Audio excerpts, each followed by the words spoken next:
South Korean shipbuilder Hyundai Heavy Industries and Babcock International that possesses the top-notch naval defense technologies, and directly participated in the development of the British aircraft carrier HMS Queen Elizabeth, signed a partnership regarding the CVX aircraft carrier project. South Korea's planned aircraft carrier could have a distinctly British flavor. In fact, it could be a mini version of the Queen Elizabeth. Hyundai Heavy Industries this week signed a memorandum of understanding with top British defense contractor Babcock International to work together to design and build the new CVX, South Korea's light aircraft carrier. The MOU with Babcock develops the relationship between a leading aerospace, defense and security company and the #1 shipyard in the world. Furthermore, the capability of both companies will help to grow future technology opportunities in the global market. The introduction of the CVX into service is a continuation of the development of a Blue Water Navy by the Republic of Korea Navy. The development of the Blue Water Navy reflects the geopolitical circumstances that South Korea faces. At present, its two closest neighbors, China and Japan, are in the process of developing full aircraft carrier capability for their respective navies.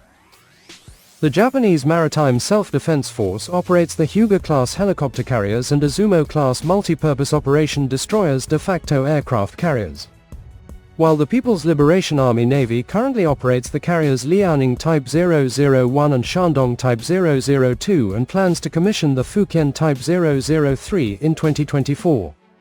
Given Britain's continued tilt to the Indo-Pacific and South Korea's own deepening security relations with Europe, it would be mutually beneficial for both to forge an institutionalized agreement, modeled upon the Japan-UK Reciprocal Access Agreement (RAA), that would permit the stationing of forces in each other's territories, by allowing the continual posting of British troops in South Korea and South Korean forces in Britain.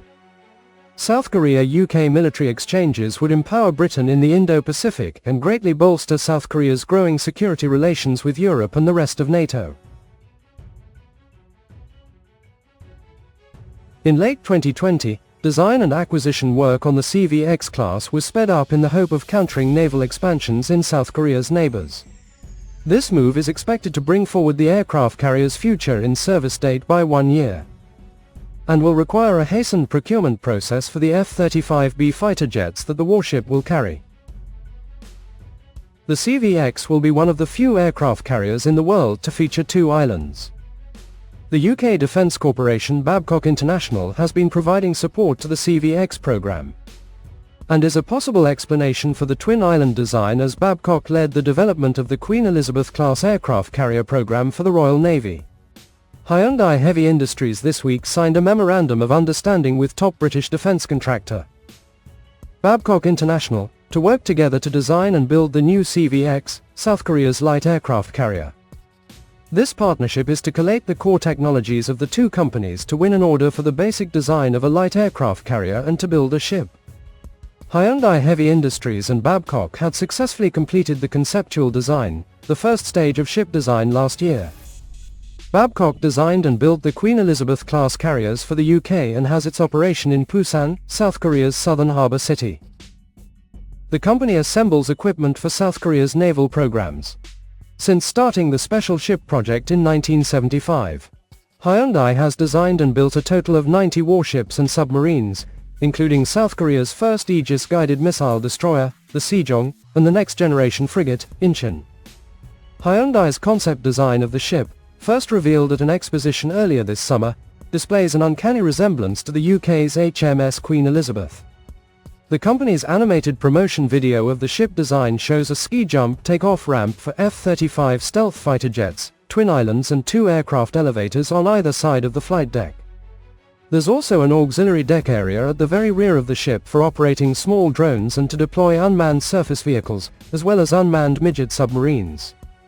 Can be equipped with vertical takeoff and landing fighters, helicopters for amphibious maneuvers and attacks, and latest technologies such as fighter sortie support technology, air armament transfer system, and integrated combat system are also applied.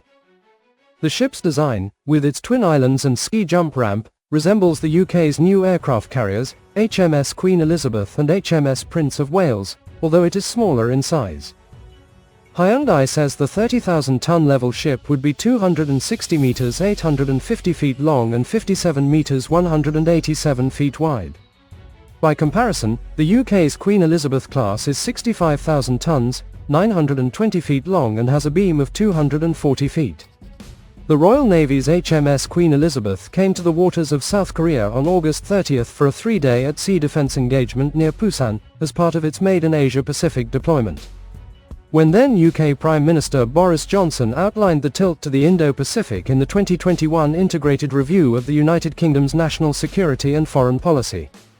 Few would have expected that one of the eventual outcomes of this policy shift would result in the Royal Navy commencing joint patrols with the Republic of Korea Navy to enforce non-proliferation sanctions on North Korea. Yet, such an arrangement was merely one of several potentially groundbreaking agreements that UK Prime Minister Rishi Sunak and South Korean President Yoon Suk-yeol announced in late November when they signed the Downing Street Accord, a global strategic partnership between the two countries. Johnson developed the tilt to the Indo-Pacific as a pillar of his government's post-Brexit foreign policy.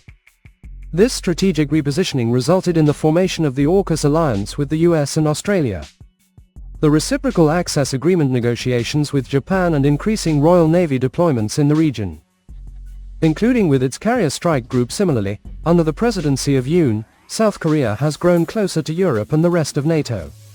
Likewise, a contractor for the forthcoming Republic of Korea Navy's CVX-class aircraft carrier is the UK-based Babcock International, one of the companies that contributed to the construction of both of the Royal Navy's Queen Elizabeth-class aircraft carriers.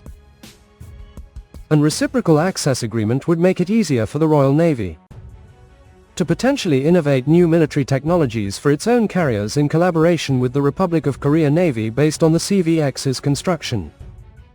The Downing Street Accord should therefore mark the beginning, not culmination, of a new level of cooperation between Britain and South Korea.